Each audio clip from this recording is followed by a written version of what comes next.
If you are comfortable today with what you were comfortable with yesterday, you're already in trouble. Nobody ever went uphill by accident. You have to be intentional with what you do and who you are. The more valid reasons you have to accomplish a dream, the higher the odds are that you will. The first question is your dream really your dream? And that's where we start, Ed. Because can I tell you something? If your dream isn't really your dream, ain't going to work. Yeah. So what I tell people all the time is we start off our life living someone else's dream, probably our parents. So what happens is a lot of people as adults, they never switch. So true. And so they're still living someone else's dream. They're putting on someone else's armor, and they just aren't going to achieve because it's not who they are. It's not their dream. So I think a lot of times we have clarity on where we should go, but there's a lot of emotion that holds us back. Sure.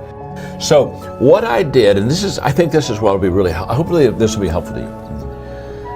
Whenever you're making a transition that's kind of out of your strength zone, or certainly brand new like this was, I ask a lot of questions and I listened.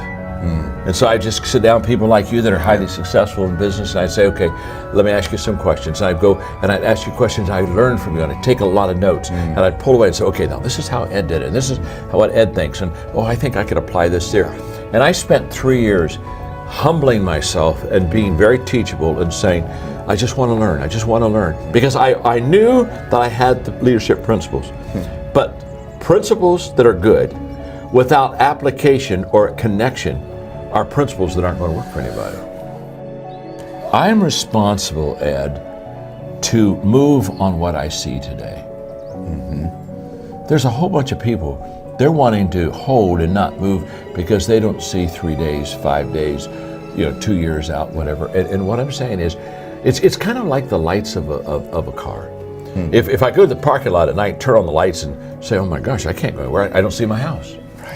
Well, no. Get in the car and start moving in the direction you're supposed to move in. And guess what? You only get about 300 feet of light. Right. You don't get you don't get 7 miles of light. You don't get to see your house. You got to utilize the light you got so that you can get to where you want to go. And so many people they're uncomfortable with that light because it's not long enough. And what's around the corner? And the whole issue is you don't know what's around the corner until you go around the corner. Oh gosh, that's so good. And so you just so you have to be very comfortable, which I am. You have to be very comfortable with traveling, not having all the answers. So true. But can I tell you something? The only way you get all the answers is to go all the way through. Absolutely. You don't get all the answers on this side.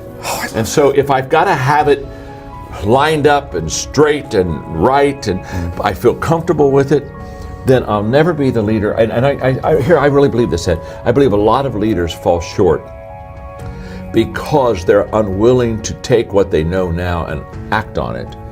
And so therefore, they never get to know what they could know. No matter how gifted you are, no matter how committed you are, if you're out of position, you're not going to be successful. That's why everybody needs to find their sweet spot. What do I really do well? Yes. And on that, there's a point that I really want to make, and that is, I tell people, if you want to be highly successful, you've got to get into what I call the top 5%. Okay. So you got 100 people. You got 100 people here in whatever chosen profession you've got. You've got to be in the top 5. Yes. You got to get there, and you can only get to the top 5 if you're in your sweet spot. You can't get to the top 5 working on weaknesses. You can't get to the top 5 if I'm not in the area of my giftedness. So you got to find out what you're good at, because that'll give you, if you're committed and if you got good strategy and all this other, you got a good team around you, then that'll allow you to get in that top 5. And once you're in that top 5%, you're in good shape. You're going to do very well. And I tell them, it doesn't matter what your profession is, you got to get in the top 5%, and you can only get in the top 5% if you're in your position, if you're in your sweet spot.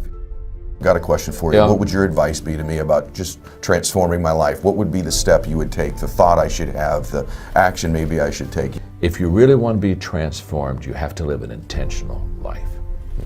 This is so simple, I don't want you to miss it. Most people don't lead their life, they accept their life. And when you accept your life, you are living on things that are not worthy of your time and effort and energy. The reason I want you to understand that is, to go uphill, you have to be intentional. Nobody ever went uphill by accident. You've never read a book on accidental achievements. You have to be intentional with what you do and who you are. And so I would just say to you, find your strengths, become very intentional, and commit your life every day to it's all uphill. It's all uphill. And listen, Ed's very successful. He's got great businesses, he's made a lot of money. Can I tell you something? It's still uphill for him. See, the great mistake we make is we think, I'm going to go out and make enough money, and there's a day when I can relax and I can rest and everything's going to be easy. Can I tell you something? The day that you have that day, one of your children, gets in an accident, problems will never, ever leave you. Issues, obstacles, difficulties, they're always going to surround you. So you never get to that place where you've got it made. You're not supposed to got it made. You're supposed to add value to people, and it's all uphill. Oh my gosh. So the moment I understand that, then what happens is I commit myself to it, and then it becomes a beautiful uphill climbing life. Because one thing that's beautiful about going uphill is the scenery is really good. So you got to be intentional with it. So that's what I would say to them. Be intentional. Start today. And here's the difference. Good intentions are overrated. Gosh. I know so many people, well, I'm going to do that. Yes, I think that's a good idea. I think I'm going to do that. Good intentions are the most overrated phrase in the world. You've got to go from good intentions to good actions. Nothing happens until you've got good actions, and you won't have good actions until you're intentional with your life.